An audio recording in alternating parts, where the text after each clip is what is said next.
social distancing that we're asked to practice, we've decided to put some things online just temporarily. And so we'll be going over a few poses.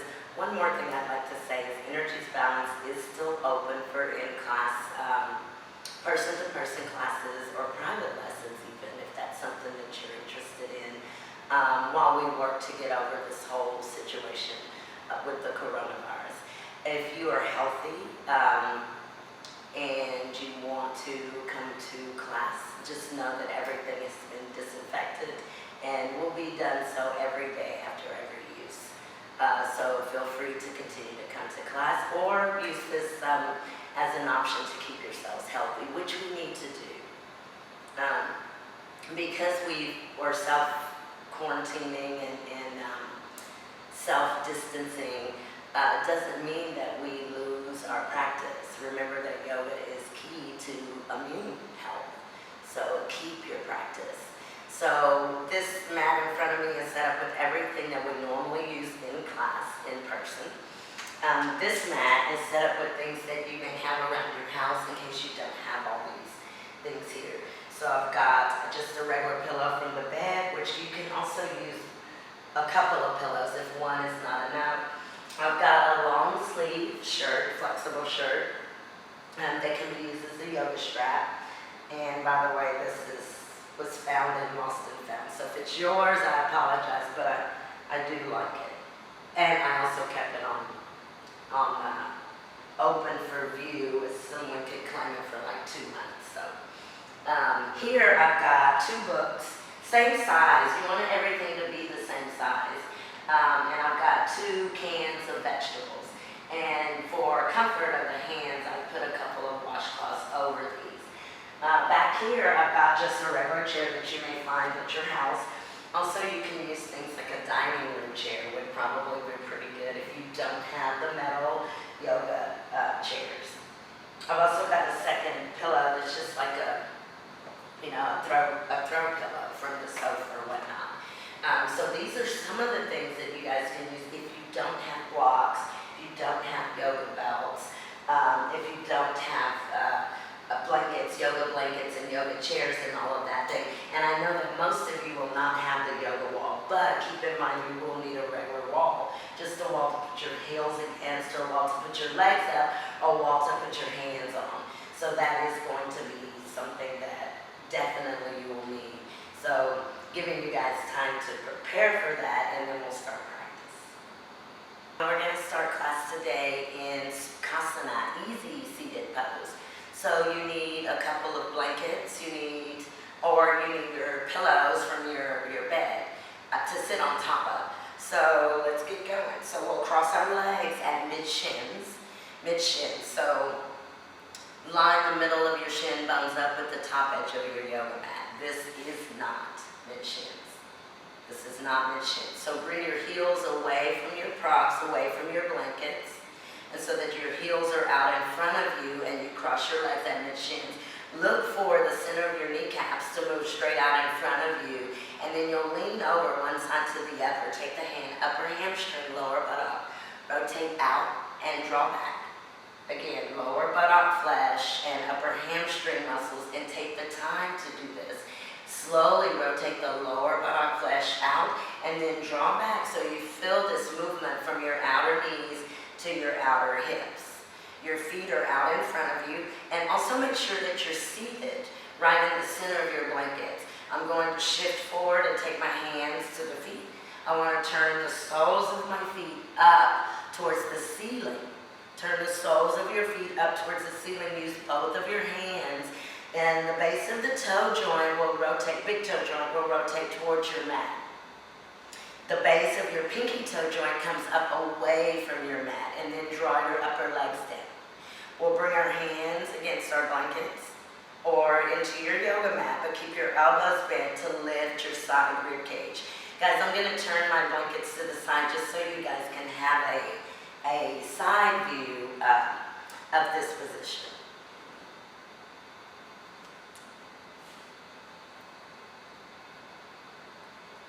So when we press the fingertips into the blankets, We want to lift through the side rib cage and bring the very tops of the shoulders down.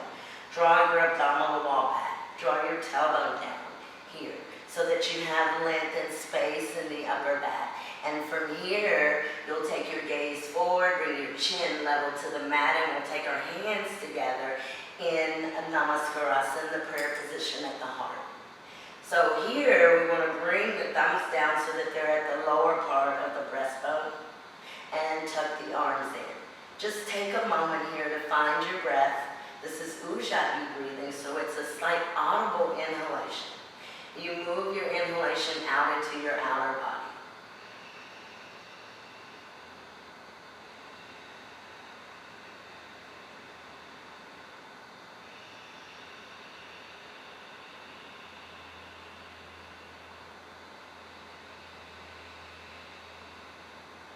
You'll close your eyelids.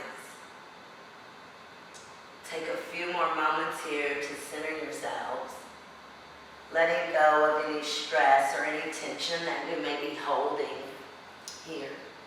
So with the exhalation, the tops of your shoulders will come down away from your earlobes.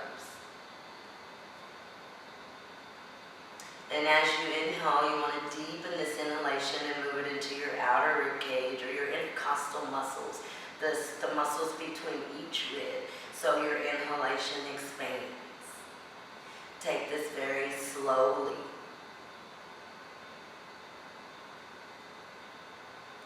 We'll chant Om one time. You're welcome to join or just listen.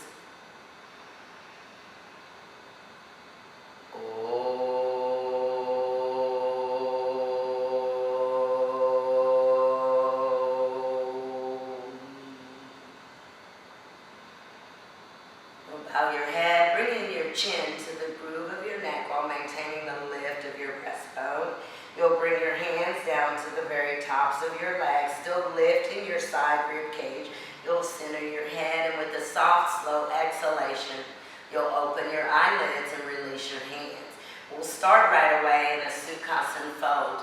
So you can take your 2 blocks or your soup cans, which will be out in front of your vegetable cans, and you'll shift your weight forward, bringing your upper leg bones down, grip over your blocks, or take your grip over your vegetable cans, or whatever you're using as a substitute for yoga blocks. You'll keep the weight in your upper leg bones and in your outer feet. Notice the outer feet are drawing down into the mat. So I want to lift up, I want to maintain this lift of my side rib cage, press down into my props and push the blocks forward, really focusing on opening up the upper arms here. So extending out through the triceps, extending out through the triceps. Once I get my hands and arms out, bring my fingers together, walk out, push down, move the inner eyes of the elbows here, this space up towards the ceiling. I have to use some weight with my hands to do that. I'll bring the chin down, keep your ears in line with your upper arms. Take an exhalation and extend out. Move your breast, your chest up and out towards the top of your mat. You'll grip your blocks, maintain your weight in your upper legs and your outer feet, and bring your blocks back, okay? And so once you've done that and you're seated tall, switch the cross of your legs for Sukhasana. Switch the cross of your legs for Sukhasana. I'm going to jump over to the other mat and show you maybe what that would look like if you're using your homemade yoga props.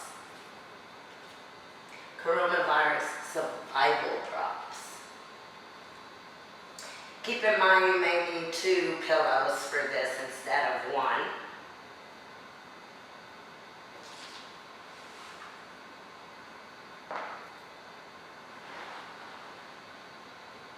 Again, you've got the softness of the washcloths that are on top of the cans. And if you have cans that are larger in size, that would be great. And you'll still push down through the knuckles here to bring the thoracic spine in. So the space between your shoulder blades, your thoracic spine will come in and your breastbone extends up. Still keep your ears in line with your upper arms. So it's the exact same thing, okay? So we'll do 2 rounds of that, and where you've switched the cross of your legs. And then we'll just extend the legs out in front. And again, we'll move the flesh once more, always lower buttock out and back. And then really do that on both sides. And you want to feel your upper leg bone, your femur bone move into your hip socket. I wish Stanley could practice. I think most of you know Skinny Stanley. He's in the corner over there, but he has no muscles or anything, so he's not a very good student. So I'll just have to use my imagination. So make sure to bring your upper leg bones back into your hip socket. And do you notice or see the movement into the feet? The work that you do in your feet, very important. Very important, subtle work, but very important. So notice that your feet are the same length, and you do what I call a floint, where you move the inner groin into the inner heels, and you press the base of the big toe joint out as if you're pressing the gas pedal. Let your toes flare. There's an internal rotation in this work. Internal rotation. You'll grab your strap, or you'll grab your long sleeve flexible shirt, and you'll extend out. You always want to move the breastbone up. So think about if you were wearing overalls, and you have the top of the overalls, and you were to do this. That is the same action of the skin, of the muscle, and of the bone. So this stretches up. You maintain that as you hold your leg bones down and your heels down. Come forward. Wrap your strap around the base of your toe joints. So guys, not here, not at your arches, not at your heels, but right at the base of your toe joints. You press in very firmly into your strap or into your long sleeve flexible shirt, and you really hug the belt and kind of draw back. You're hugging the muscle to the bone here. We'll move forward into Paschimottanasana. I'll spread the elbows in order to spread the front and the back rib cage, and move through length as you come forward for Paschimottanasana. You'll tuck your chin. And instead of this, guys, avoid this. Have someone check or use your sixth sense. But you don't want to fold forward here. You want to bring your spine in. If you cannot move this far forward without becoming hollow in the abdominal area, stop here. Way more beneficial. Way more beneficial to stop here. Okay, so we'll do that 2 times. So you'll do that once, Paschimottanasana.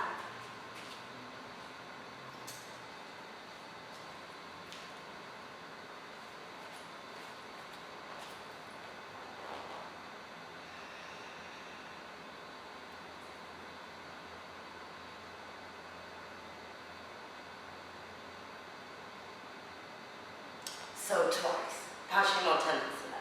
And so move your props out to the sides here, and we'll take a dog pose. So what I'm going to do, guys, is I'm going to use the wall for the heels of my feet for the first dog pose. And I think you just need a clear baseboard, and hopefully you have a clear baseboard to work with. And so I'm going to come to the wall.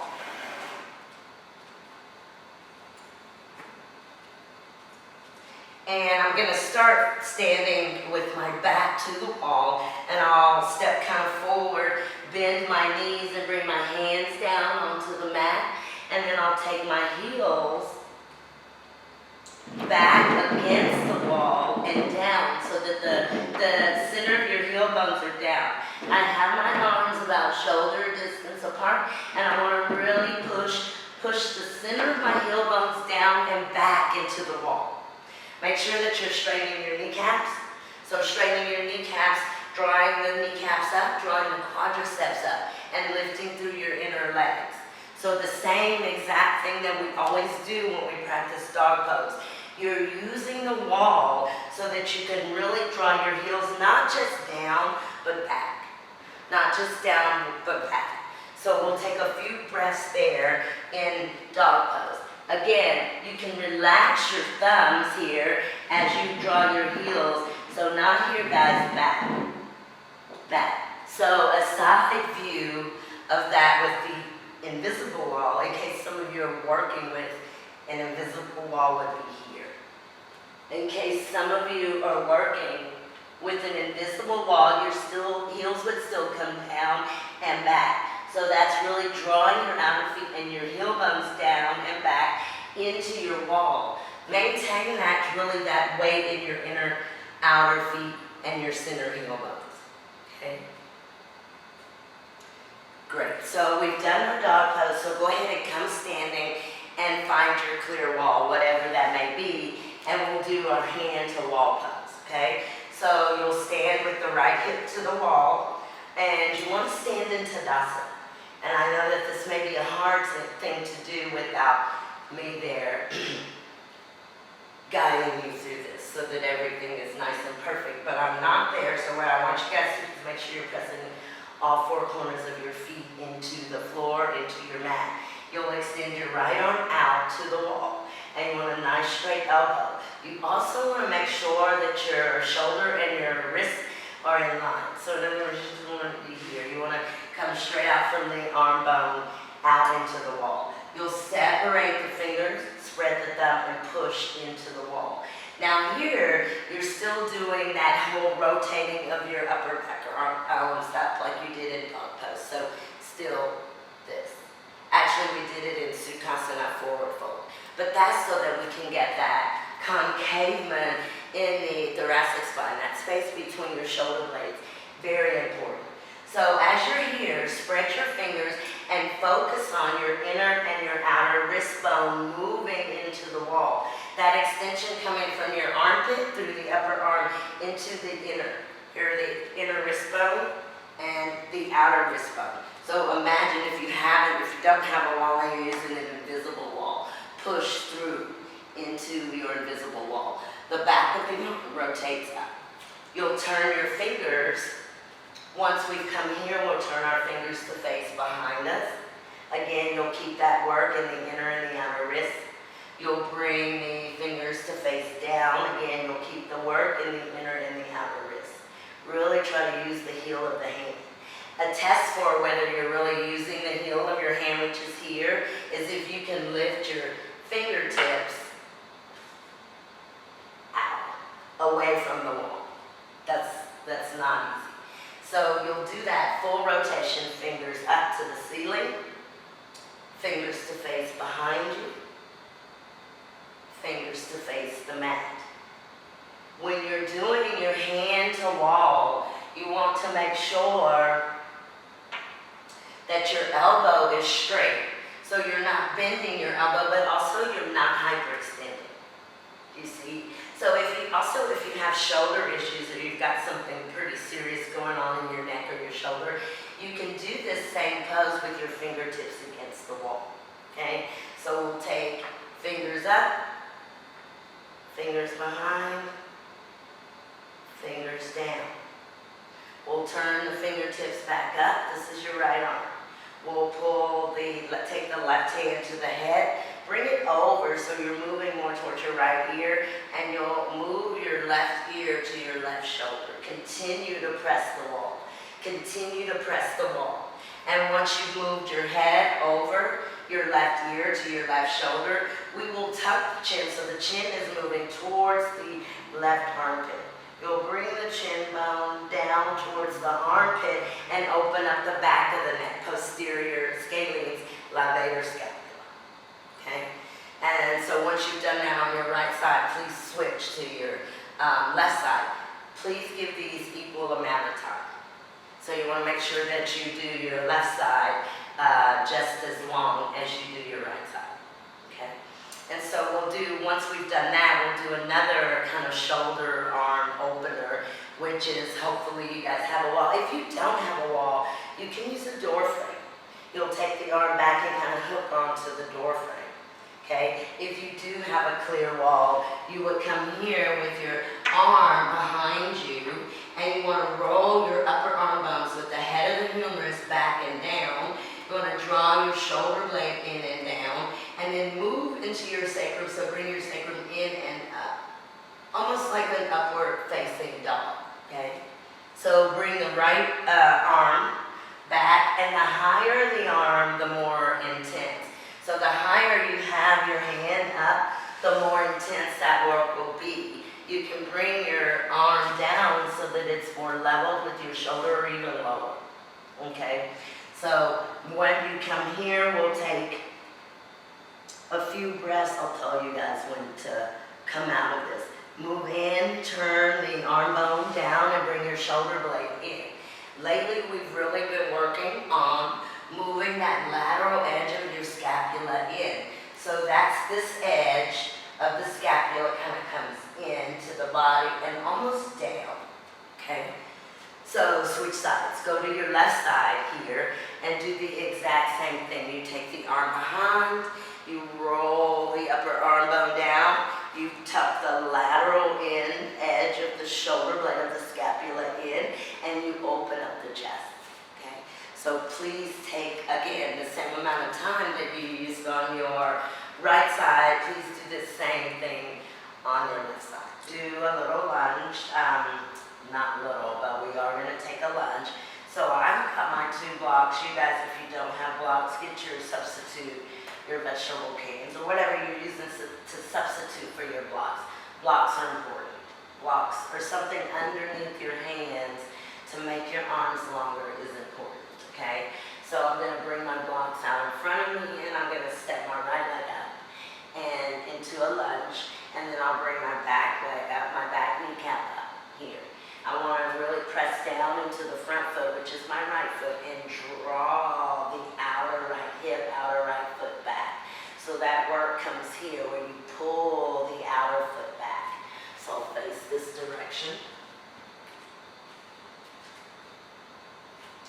So again, as you come into your lunge, you guys watch from my outer right knee back to my outer right hip, which moves back, okay?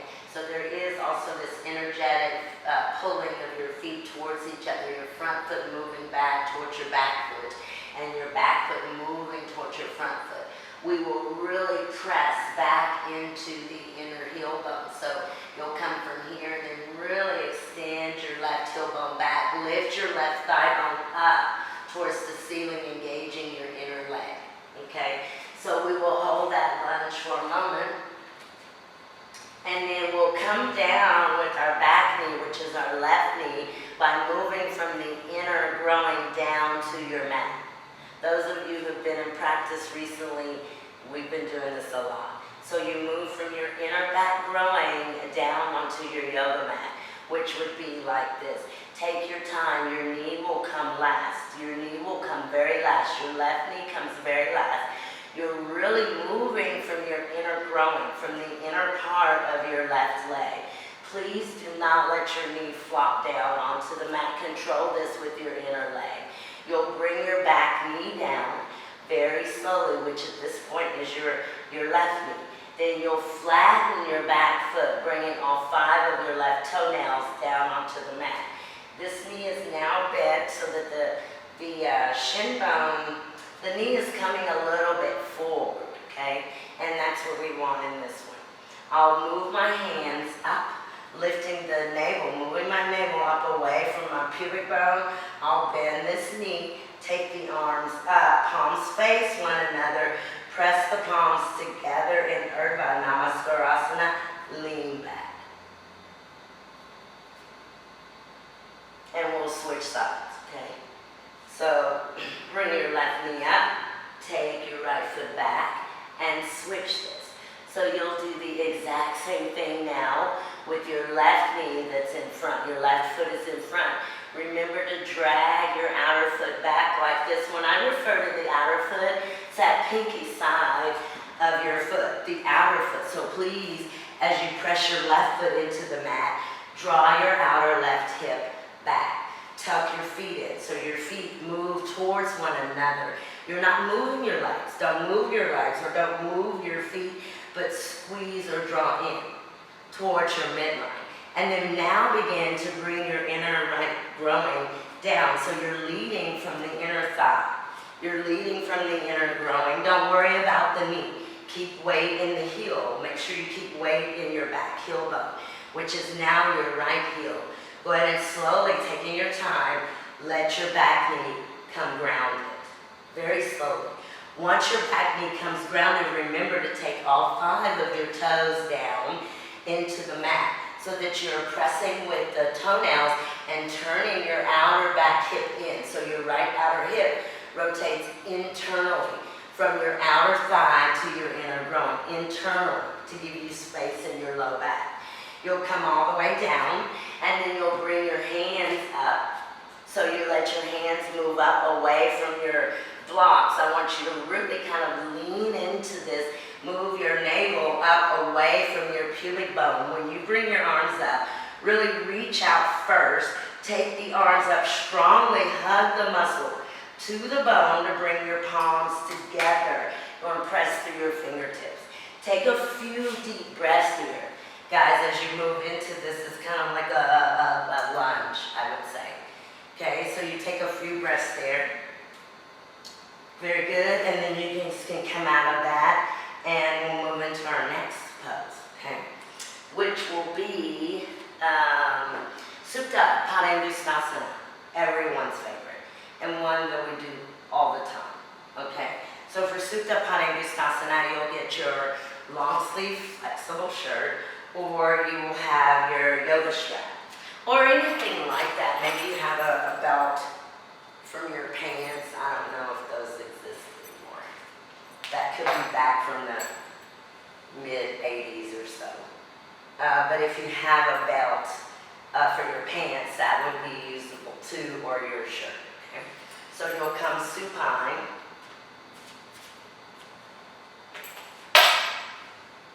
And you do need a wall, so you want to be able to press both of your feet into the wall for Supta Tadasana. And so here I want to draw the abdominal wall down and really spread into the low back. Okay, and so I'm lying flat. Bring your thigh bones down, and you still have an internal rotation. Go ahead and take your arms up. We go into a sleepwalker first. We're going to really stretch up and then over. And when you stretch over, bring your thumbs down onto the floor or the mat at the same time. Which, if you're not focused or you're not aware, you don't have your awareness there, that can go unnoticed. So make sure that you are moving the same, so that both of your arms are going over your head at the exact same time, with the exact same amount of extension. So another thing that you may need for Supta Padangusthasana is a yoga block or pillows. So get a couple of your pillows from your bed, or maybe a throw pillow from your sofa or something like that to use. And I'm going to grab a block. Okay, so I'm going to bring that block right outside of my outer right hip, and I've got my right knee bent, but I'm going to push into the wall with my left foot. And when you do this, guys, you're strongly bringing your femur bone down. Now my wall is invisible. My wall is invisible. So you want to bring the bones in your left leg down onto the mat. And you want to lengthen out the buttock flesh. So you may have to do this. So this, you may have to lift up and really move with your hands. You can move with your hands to get this space, which is very important. You're also using your core. You're using your abdominal area to really open up through your lower back, so that you're not arching and compressing your low back. So first, you'll bend your knee. Your right knee is bent, and you'll extend. You'll lift your right leg up and place your strap again around the base of your toes. Stretch up, press up, really press up. So I'm using the base of this big toe joint. It's like we did in Paschimottanasana earlier. It's that same action of pressing from your inner groin, inner thigh here, up into your inner heel, and then let your toes kind of flare. Y'all know we've been doing this one lately. Draw down with your left hand to open the sole of your foot to the left. And when you do that, draw down, but you see, so your left hand pulls down, your right arm goes up, and then the foot turns, kind of like a ballerina. And then from here, you kind of take that heel and rotate it towards you. And then you take your leg out, you go up and over your block with your right femur bone against the block, your right kneecap facing the mat. It's a spread eagle here.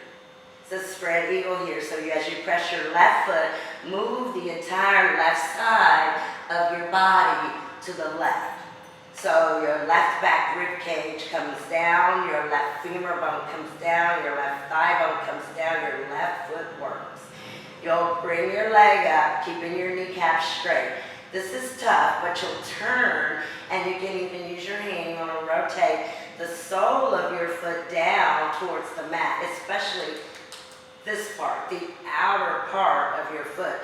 Draw your right femur bone down and use your arms, widen out your elbow to bring the back of your left arm against the mat.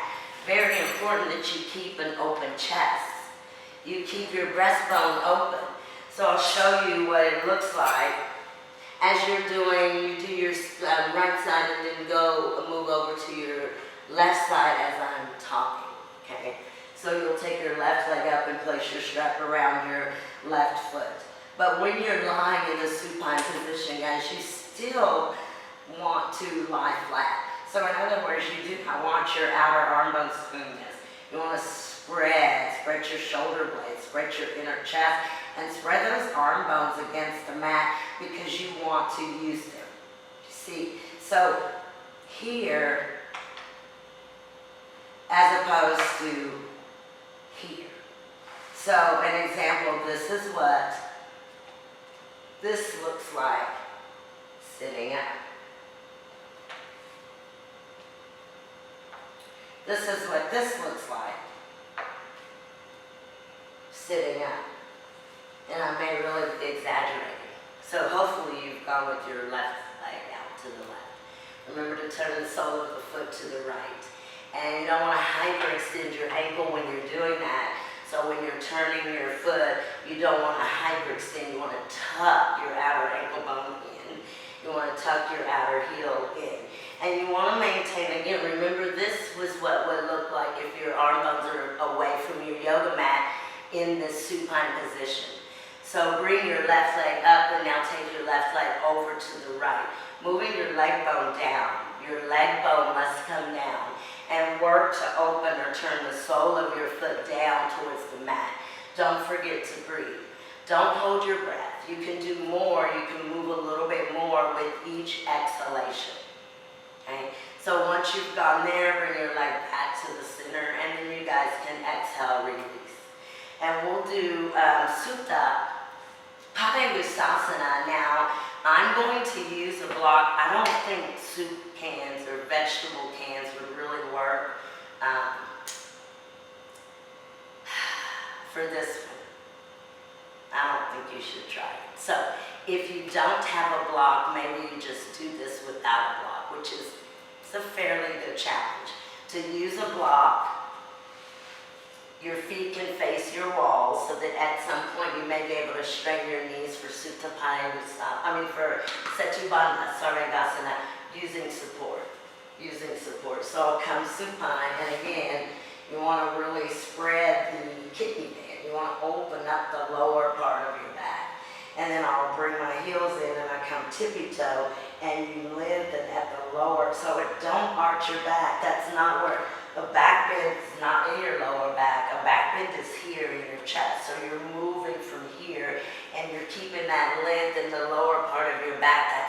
That's your support. That's your support.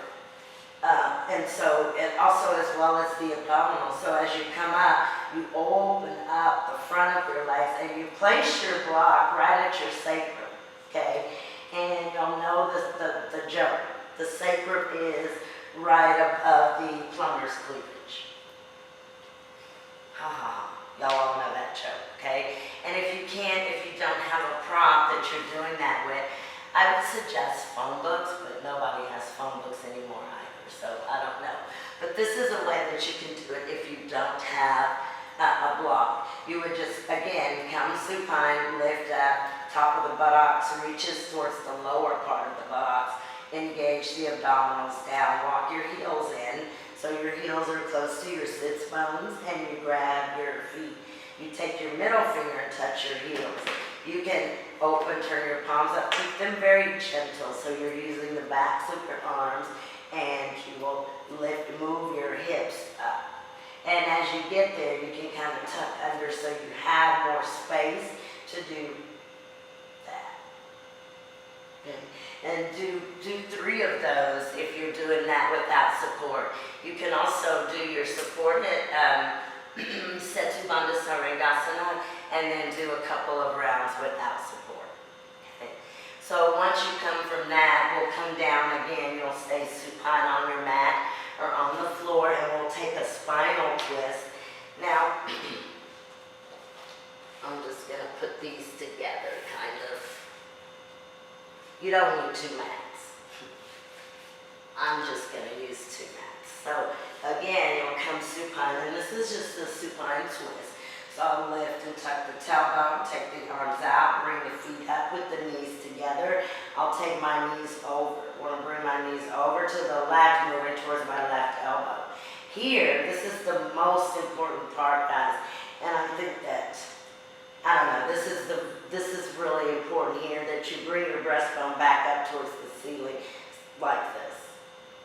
So you kind of have to lift up and move your left shoulder blade out to the left as you twist to your right. As you twist to your right. You can hold your knees down, but your work is coming on your outer left rib, like the armpit chest. That space on the right side when you're twisting, you're moving your knees to your left. This space really rotates down in opposition. Do that, kind of elbow and lift and move your shoulder blade away. So you have to be a little bit insistent that that's going to be what's going on. So you do that to your twist to your right, and then you twist to your left. And you always do that. You always twist to your right first. So one more spinal twist, and then we'll take legs up the wall, and then that will conclude our practice for today. Shavasana, of course. So I'm going to sit on the right hip. This is another spinal twist. And I'm going to put both of my hands in front of me on my mat. And again, coming into the thick rib cage is where you twist. It's where you twist. I'll bring my hands out, move my chest towards the mat. Watch the outer right hip. You want to connect it to the mat. Kind of draw forward, and then twist.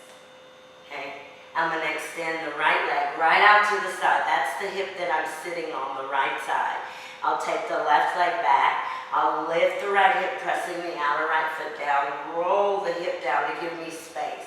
The side body twist. You can then come to your forearms if you can and twist. Take 10 seconds on each side. So you always twist to your right. You start extending your right leg out. Make sure you're sitting right on your outer right hip bone.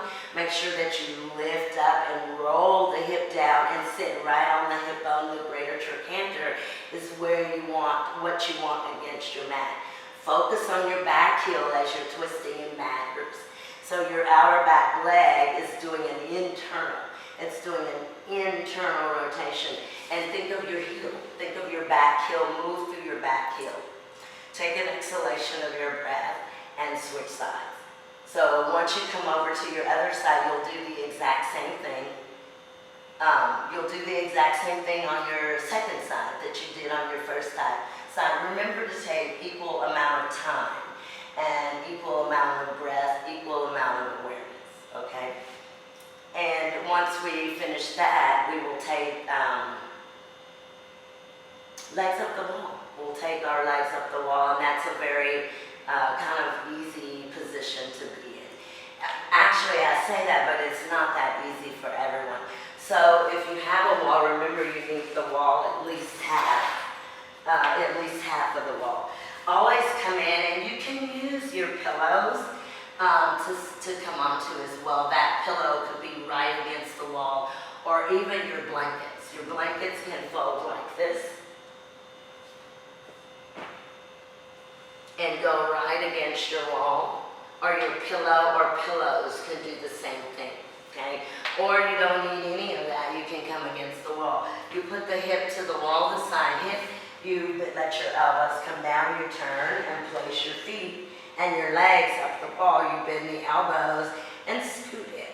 And this is not possible for everyone, but I like to lift the bottom, kind of press it down, press it into the wall and then down. And then you take your arms out to the sides.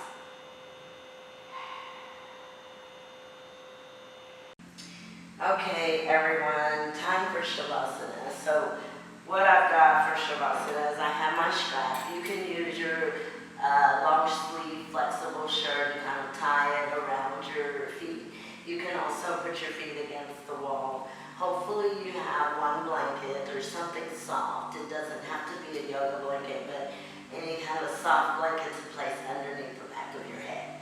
So you would place your strap or your tie on your feet, and that's just so that your feet can stay neutral. Okay? I'm going to bend the knees, lift up, tuck the tailbone, sacred, and then recline. So once I come reclined, I'm going to bring my blanket so that the smooth edge hits the top edge of my shoulders. I'll extend the knees by kind of really pressing into my heels. Once I get my knees extended, I'm going to let my feet relax. The palms of my hands are up towards the ceiling, and to kind of self-adjust, you can always take one hand over, take your shoulder blade, kind of rotate it out, and then place the arm back. And you can do that with both sides. So that action looks like that. You can always extend down to your inner wrists. Take an exhalation of your breath and close your eyes.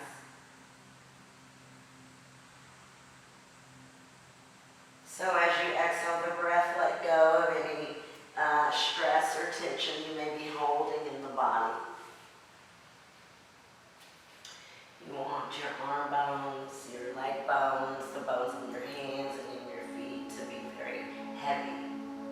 This includes the organs of the abdominal area should move towards your backside or move towards your mat.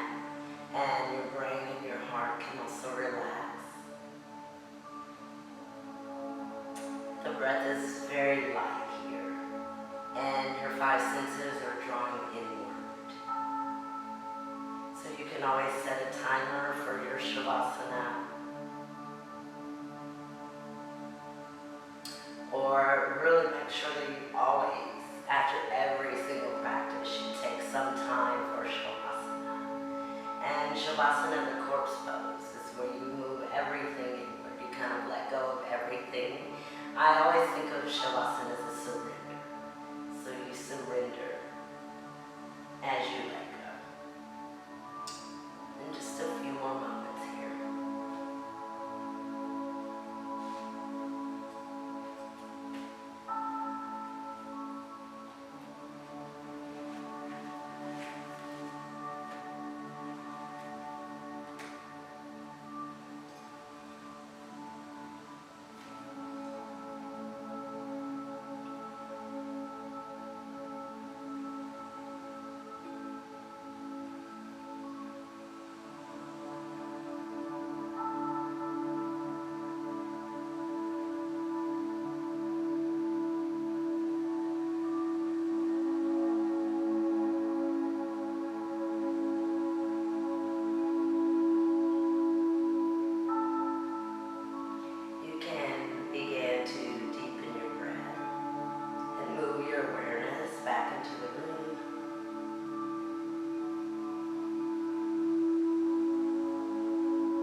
Maybe small movements in your fingers and in your toes.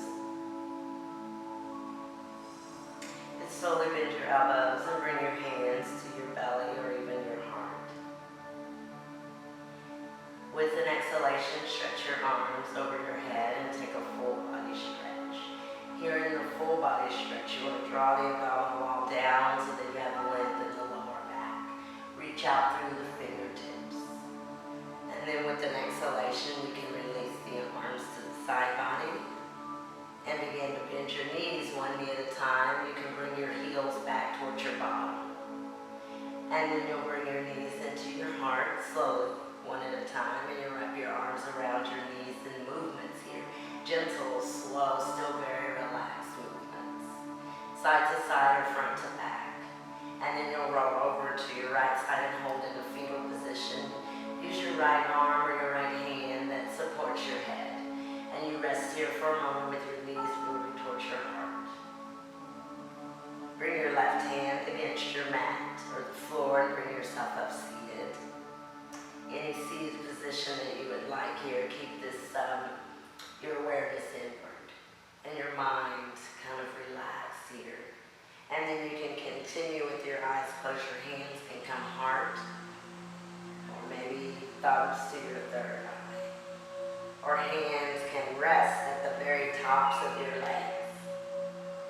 And I always read a couple of Ms. Ringer's quotes at the very end of class after Shavasana. And this is the book, PE Iyengar Teacher. And so Ms. Ringer says, health is not a commodity to be bargained for.